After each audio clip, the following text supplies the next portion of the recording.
Well, hello and welcome to Create a Model Railway. And as you can see, I'm out here at Alan's Yard because today is the day, ladies and gentlemen, boys and girls, because today is the day we are going to run some trains because the Fiddle Yard, or Alan's Yard as we're calling it, is done. It's finished.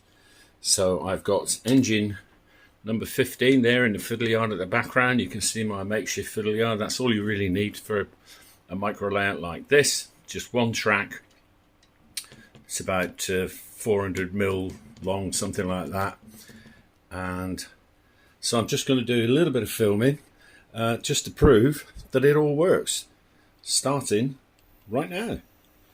As always, big thanks for all your support on the station, and please like and subscribe. Sit back, enjoy some trains, and I'll speak to you in a bit.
So there we are, folks. Well, Alan's Yard, there it is, finished, and everything seems to be working very well. You've just seen you can shunt on this until your heart's content.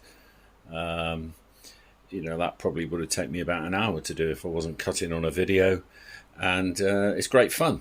It's everything's worked. I think probably the thing I'm most pleased with the whole railway is actually our little babies here. These, as you can see, a very effective way of operating points, no question about it. Well, it's worked an absolute treat. You can see I can move all the points any way I want without putting the finger of God into the model railway at all. Now, you know, obviously you have to be able to have access to these at the front of your model railway, but where there's a will, there's a way. So that's worked very well. You know, coming down the actual railway itself, you've seen all of this, but I mean, look, it's never finished. I'm going to get some so some of these bushes down here, these ones in this corner just over here, they need a bit of colour, so I'm going to get some yellow and some pink flock just to create a bit of colour in that corner, probably at the top there as well, so I'll add that in. But other than that, it's pretty much done. Coming around to the sort of the business end, if you like, I think you'll agree with me that that looks pretty good, and I'm really impressed with it. And as I say, it all works fine, no hitches, no catching of sides of platforms, that sort of thing. These are all things that happen in the model railway world, and as you can see down here in the sidings, our Class 08 is ready to go to work for the next one. So there you go. Well, we're going to finish up by going back. Oh, there's a fly on the road. Now that was not an O gauge fly, by the way. I don't know what gauge that was, but it definitely wasn't 00. Anyway, it's a bit like doing live television. Never work with animals or children or flies. So I'm going to head back into Alan's Yard now to wrap this video up, and we're going to have a quick 2 minutes on what's next. That's the question.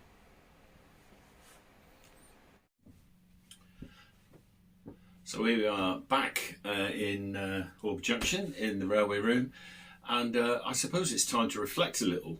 I think overall, if I was marking Alan's Yard out of 10, I'd probably give it 8.5, solid 8.5 out of 10, because pretty much everything we tried to achieve, we've done. Like I mentioned in the video there, what I was most pleased with, in actual fact, was the manual point control system. You know, I was a bit worried that one really wasn't going to work. But it actually works a treat, touching lots of wood, and long may that continue. The advantages of it, of course, it's a lot cheaper than slow motion, but you know, tortoise points, that sort of thing, electrics, it's a lot easier to do. But obviously you have to be able to get access to it. That's the downside. Okay, so that's finished. So I suppose the question now is, what's next here on Create a Model Railway? Well, we're going to go back to basics. We're going to go back to space, ability and budget, and look and see what we have from the point of view of, well, I think ability, I guess I can build a model railway. Space will be the big one. Where are we going to build it? Because I'm running out of space. But I've got a few ideas here and there. So we'll look at space, and of course then we'll look at budgets once we've looked at space, and or probably it'll be in the same conversation, I have no doubt. He says knocking down Orb Junction as we're going along. And of course the big question will be, where do we build it and what gauge we build it in. That's the key to it all. So we'll have a look at that and see where we're at. I'd love your thoughts, actually. Put a comment down below. What's your thoughts? What do you think we should try and do? You know, should I ever go at N gauge, which I'm very tempted to do. I've been down to Digitrains and looked at N gauge, looked at TT gauge. Very tempted with either, actually, but I'm leaning towards N gauge. We'll talk about that in the video. So leave your comments. As always, thanks for your support. Please leave your comments down below, and please like and subscribe down below as well. And if you'd like to support me and my channel, it'd be much appreciated. Head over to the link to the Patreon channel, where you'll get exclusive posts and videos. So that's it for this week. Now I'm going to leave you with a little taster of what's coming up next week, because I've been out and about in the sunshine. See if you can work out where we are. See you next time. Bye-bye.